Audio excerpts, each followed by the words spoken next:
Is your little one the cause of your insomnia? Because they have insomnia, we need to fix that. Let's talk about the things that you think may be causing the insomnia but didn't know were a problem. Kids oftentimes wake up with leg aches, which are caused from either a mineral imbalance because they're not getting enough minerals, so they need good, healthy salt like red mineral salt. They may need a little bit of magnesium, but more often, kids are not getting enough vinegar. And we're talking like raw apple cider vinegar or those vinegar compounds that occur in cultured foods. When your kid comes to you in the middle of the night saying they can't sleep, ask them if their legs hurt.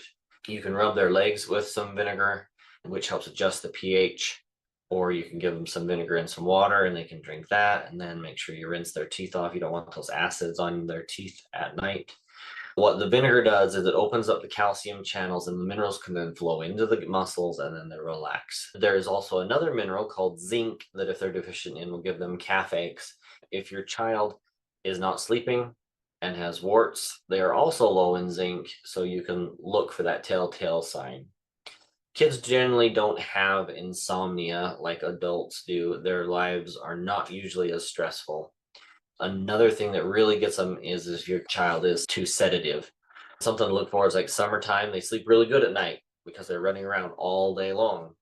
Or maybe on days when they get too many video games or they've been sitting too much at school and they're not getting out and physically moving and burning up the energy. It's a real thing. So in those cases, you can put the kids on the treadmill or you can go for a walk with them or you can go jump on the tramp.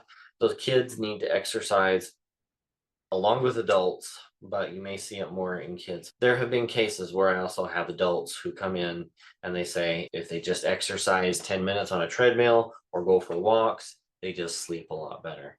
The thing is, you don't want to overdo it with your exercise, as that may trigger an adrenal response and you may feel more stress, as stress is one of those leading causes of insomnia. But kids with ADHD tend to suffer from insomnia a little bit more than kids who don't have ADHD. And so we want to make sure we're avoiding red food dye, high fructose corn syrup, and also we want to make sure at night kids are getting a well-balanced meal. We don't want to send them to bed with something really sugary all by itself, as their blood sugars then go up and down and all around at night, and that can wake them up.